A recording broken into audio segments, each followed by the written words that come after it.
сайн байцгаана уу бүтэнд өнөөдрийн төргийн. За хэдүүл олон цаг бололцож ах шүү дээ тий. За тэгээд Unit Rooms хурлыг олон жил зохион байгуулж амжилттай зохион байгуулж байгаа салон зохион байгуулах комиссийн хамт олонд Unit Room талархал илэрхийлье. Би бол 2018 оноос шинэ хуралд оролцож байна. Гэхдээ жил олон биш юм аа гэхэд ямар ч нэг 2-3 удаа оролцсон байна. За шинжлэх ухааны технологийн сургуулиас оролцож байгаа Даримаа болон буян жагал бид хоёр оролцож байна. За сэдвийн хүрээнд болохоор хүчний бэрхшээлтэй ирээдэд боловсролын тэгш хөтөлбөртэй хүргэх асуудалд сэдвийн хүрээнд өнөөдрийн хуралд илтгэл тавих болно. За дэлхийн нийт хүн амын ерөнхийдөө 15 орчим хувийн хүчний бэрхшээлтэй иргэд хийзэлдэм байна л да. За тэгээд ер нь бол одоо ковидоос хойш ер нь бол цахим сургалтын үйл ажиллагаа маш их эрдэмтдтэй хүртээмжтэйгээр үрж байна. Тэр дундаа яг хүчний бэрхшээлтэй хүчний бэрхшээлийн онцлогтон тохирсон тийм сургалтыг цахим сургалт одоогийн байдлаар ямар явагддсан бол ер нь бол бид нар яаж ингэж тохирох хэрэглэлтүүнийг ашиглаад сургалтыг хүртээмжтэй явах хэрэгтэй бэ гэдэг талаас технологийн талаас нь нэрвээ судлах гэж оролдож үзсэн.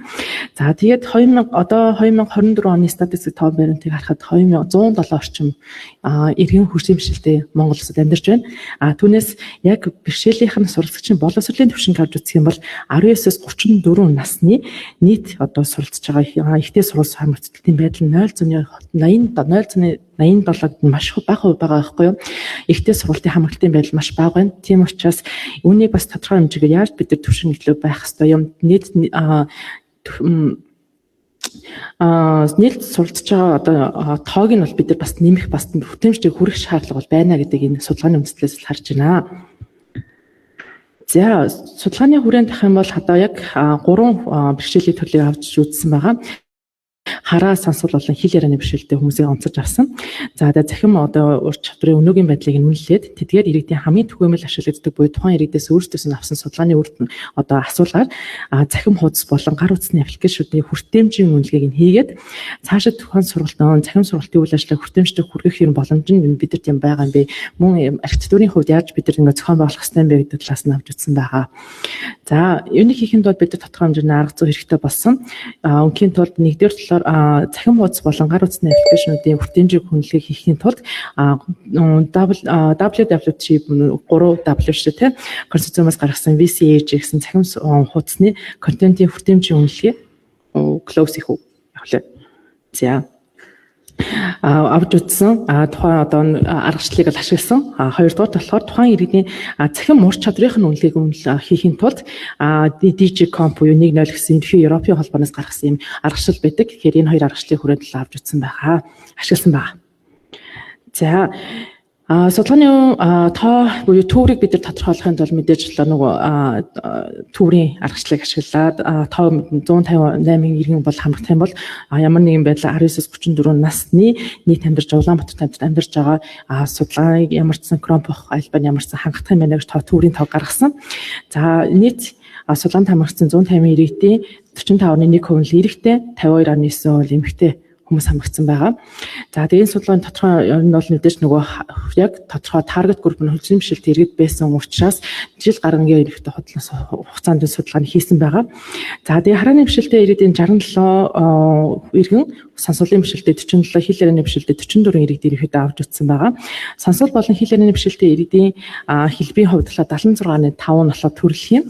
Харааны бэрхшээлтэй иргэдийн 52.6 нь олмол хэлбэрээр эрхтэй үүссэн гэдэг тоо үр дүн гаргасан. За тэгээд судалгаанд хамрагдсан иргэдийн гар утасны болон компьютерийн ашиглалтын хувь нь 56.9 буюу яг одоо ашиглаж байгаа хэлбэрийн хувьд 56.9 буюу ерөнхийдөө бол ер нь гар утас болон компьютерийг бол ашиглаж байгаа байна гэдэг тодорхойлж үзсэн.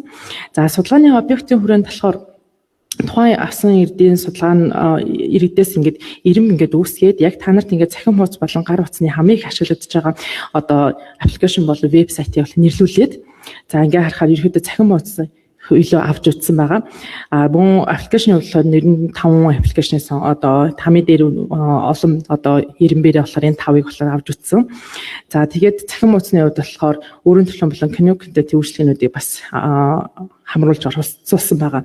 За ягаад цахим хуудасны хувьд илүү одоо нэг тоо гараад шүү дээ 85 илүү авсан бэ шалтгаан нь болохоор VCAG 2.0-оор үнэлэхийн тулд илүү цахим хуудсыг авсан байгаа. Сүүлд гаргасан VCAG 2.1 нь болохоор илүү нөө гар утасны аппликейшн дээр илүү үнэлгээ хийх боломжтой байсан учраас хоёрыг ашигласан учраас илүү цахим хуудсыг илүү оруулцуулсан гэсэн үг. За тэгээд VCAG гэдэг одоо энэ аргачлал нь яа гэм бэ гэхээр ерөнхийдөө дөрвөн зарчмыг баримталдаг. Мэдээлэл хүлээн авах ажилуулах боломж нь болон ойлгомжтой болон найдвартай байдлыг бол хангах зарчмыг байлгах ёстой. Дээр нэмээ 3 түвшинтэй байна. Тухайн цахим хуудас болон 3 түвшинтэй байна. Тэр нь яах вэ гэхээр 1 AT бол суурь шаалгуудыг хангасан. 2 AT бол илүү өргөн хүрээний хүртээмж байна. 3 AT бол хамгийн өндөр түвшингийн одоо хүртээмжтэйгээр тухайн цахим хуудас болон гар утсыг ашигласан байгаа боломж байгаа мэн гэж үздэг. За тэгээ үүнээс 61 шалгуур гарсан байна. За энэ VCAG-ийн одоо үнэлгээний шалгуурыг яаж хийсэн бэ гэхээр жишээ нь хэд болон өнгөний одоо ялгарл хангалттай байна уу гэдэг юм бол бид одоо шалгаад 2A түвшинд байх юм байна. Окей. За тэгээ construct нь буюу одоо гэрэл нь болохоор 4.5-ийн харьцан 1-ийн харьцаатай байна уу гэдээ шалгаад тийм болон үгүй гэсэн үнэлгээг ингээ хийж явсан байгаа. Тухайн аппликейшн болон гар утас нэг бүрчлэн ингээ нэгээр үнэлгээг бол хийсэн байгаа гэсэн үг байна. За тэгээд энэний хүрээнд юу болсон бэ гэсэн чинь харааны бэрхшээлтэй иргэдийн хувьд 41%, сонсголын бэрхшээлтэй иргэдийн хүртээмж нь 47%, хил ярианы бэрхшээлтэй иргэдийнх 54% таа гарсан. За мэдээж хил ярианы бэрхшээлтэй гэдэг нь болохоор мэдээж харах болон сонсох болон тэр хүртгүү мэдрэмж нь илүү байгаа учраас хүртээмжийн хувьд илүү байгаа даа л да.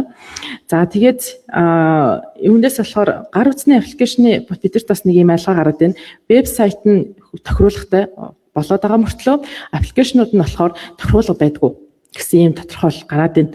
За тэгээд тохионы хилтэй тайлбар бас нэмэлт болоо ингэж байхгүй байгаа учраас сонсголын бишэлтэй ирээд бас ингэж ашиглах бас боломж нь багасч байна.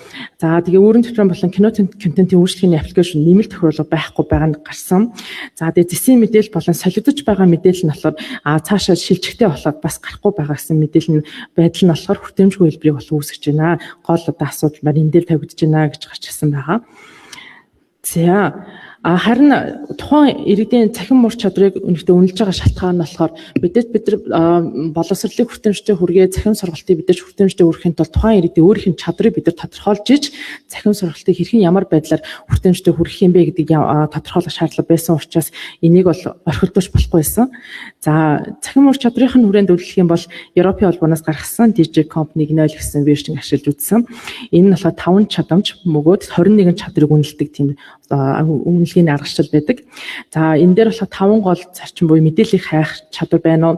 Цахим ордонд харилцах болон хамтран ажиллах чадвар байна уу? Цахим контент үүсгэх боломж одоо өөрөө ингэж хийгээд одоо энэ нийт түгээдэг тийм чадвар байна уу? Хувийн мэдээлэл болон түүнийг одоо хамгаалах тийм чадвар байна уу? Мөн цахим мэргэжлийн асуудлыг шийдвэрлэх буюу технологийн шинжилэлт гарсан шинжилэлт тасан цагтар тийм чадвар байна уу гэсэн 5 бүлгийг авч үздэг. За тэгээд энэс үнэлэхдээ ур чадрын үнэлгээ бүрэн чаддаг бол 4, огт чаддгүй бол мэдхгүй бол 1-ийн хооронд гэх үнэлгээг болохоор 1-ээс 4-ийн хооронд үнэлгээг ингээд үнэлж гаргасан байгаа. За мэдээж шууд ингээд Google формоор ч юм авах боломжгүй учраас тухайн иргэн болгонтой нь очиж ингээд уулзаж үнэлгээг болохоор нэг бүрчлэн хийсэн. Тийм учраас тодорхой бас нэлээд урт хугацааны судалгааны ажил бас болсон байгаа. За үнэлгээний хувьд гэх юм бол хамгийн одоо өндөр үнэлгээ авсан болохоор 2.6-аас 2.8-ийн хооронд буюу асуудлыг шийдвэрлэх болон бусалтай харилцах болон хамтран ажиллах чадвар бол тэр хүмүүст бол байгаа юм байна. Энэ 3 бүлэг хүмүүст хамгийн бага нь болохоор мэдээллийг хайж олж авах аюулгүй байдлаа хангах чадвар 2.1-ээс 2.3 буюу ер нь бол нэлээд бага үнэлгээр үнэлэгдсэн байна. За тэгээ нийт бүлгээр авч үзэх юм бол сонсголын одоо бэрхшээлтэй иргэдийн тэр бүлгийн хүмүүс талаа арай өндөр оноо байгаа бол хийлээрээ болон харааны бэрхшээлтэй бүлгийн хүмүүс ерөөдөө бусадтай харилцах, цахим хүнтэй бүтээх гэсэн иймэрхүү чадвар нь бага байна. За тэгээд нийт ингээд үнэлгээний түвшинд харахад нийтийн оролцогчдын одоо дижитал чадварын дундаж түвшин нь 2.1-ээс 2.8 өгн 4 байх хэрэгтэй байхад ер нь бол дундаж орчин байна л гэж одоо эндээс бол үнэлэгдэж байна. За тэгээд энэ дээр нэг архитектурын хувьд бидэрт нэг юм асуудал байгаад байна л да. Яг хаа гэхээр бид нар бол нэг аппликейшн хийгээл бид нар сахин сургалтын одоо ямар нэгэн платформ хийгээл тэгтээ мөртлөө хүртээмжийн буюу тохируулгын ингээд системийг ингээд бид нар нэмж оруулчихгүй байх юм бол За тухайн иргэд маань ямар нэгэн байдлаар хүртээмжийн боловсролд ингээд оролцож чадахгүй болчиход байна л да. Тийм учраас мэдээллийг контент болон харилцах гэсэн нэгдсэн ийм платформыг үүсгэх бидэд шаардлага байна гэдгийг бол энэ дээр ерөнхийдөө оруулах шаардлага байна гэдгийг оруулсан. Энэ дээр хамгийн гол нь personal relation буюу rules engine хэсэг дээр нь болохоор тухайн иргэд өөрийнхөө өөрийн боломжит бүх ингээд тохируулга ингээд хийх юм бол тухайн хийгдсэн контент болон тухайн тавигдж байгаа тэр сургалтын агуулгууд маань ингээд өөрчлөгдөх хэрэгтэй байхгүй юм. Тийм байдлаар ингээд илүү уян хатан байдлаар сургалтын тэр платформуудыг болон сургалтын тэр аппликейшнуудыг болохоор хийх шаардлага бол байна. Яг хөө ингээд нийт насны туршид ингээд суралцах шаардлага байгаад хахад ингээд нийт бас тодорхой хэмжээний хөгжлийн бишилтэй хүмүүсийг бид нар ялгаж болохгүй байгаа учраас үнний буюу анхны технологийн талаас бид нар бас энийг оролцуулах бас шаардлага байна. Дээр нь нэмээд Digicom scoring буюу data analyst-ийн хэсэг дээр болохоор тухайн иргэд өөрийнхөө чадвараа үнэлээ тухайн аппликейшн байлаа гэхэд тухайн өөрийнхөө чадрыг үнэлээд тэр тестийг бүгэлнэ. За тэр тестийг бүгэлснийхаа дараа энэ хүн болохоор ийм 5 чадрын аль нь илүү бага байна, аль нь илүү өндөр байна гэдэг тухайн аппликейшн нөөрэө тодорхойлоод за тэндээс нь хамааруулаад тухайн үйл контентуудыг болоо өөрчлөх тийм уян хатан байдлаар болоо гаргаж ирэх тийм боломж байгаа юм уу гэсэн байдлаар ийм архитектурыг өнөхтэй гаргасан байна. За тэгээд энэ судалгааны хүрээнд ерөнхийдөө хөгжлийн бишрэлт иргэдийн цахим ур чадвар ерөнхийдөө ер нь бол нийт дундаж үнэлээг бол авч байна. За мэдээж бид нар дунджаас илүү байх шаардлага бол байна. За тэгээд ерөнхийдөө мэдээлэл, контент, харилцаа гэсэн нэгдсэн тип платформыг бид нар хийхгүй бол тухайн иргэд бас ингээд нийт суралцах хүрээнд болохоор жоохон ингээд бага төвшингүүл авч үзэж байна. За тэгээд харааны болон бишрэлтэй иргэдэд цахим хуудасны үнэлгээнд мэдээлэл хүлээн авч танилцах багш шалгууруудыг бүрэн хангаж болж чадахгүй байна. За тэгээд мөн нэг системдээ харааны бишрэлтэй хүн зориулсан нэмэлт тохиолдол байгаа боловч нөгөө системдээ байхгүй байгаа нь болоод бүтгэлтэй талуудыг бол үүсгэж байна. За тэгээд сонсоод болон хэл ярианы бишрэлтэй иргэдэд тэргүүлжлэний заавар тохионы хэлний нэмэлт тохируулалтад оруулаагүй байгаа нь за мэдээж энэ цахим хуудасад дамжуулан шууд авах боломжгүй болон ойлголт тийм зөрүүтэй мэдээллийг үсгэж байна гэж үзэж байна. За тэгээд судалгааны хүрээнд баярлалаа гэхгүй байна. За ямар ч гэсэн ингээд нэлээд бас нэг урт хугацааны хийсэн судалгааныхаа ажлын үр дүнд та бүхэн танилцсандаа баяртай байна. За тэгээд анхаарал тавьсанд баярлалаа.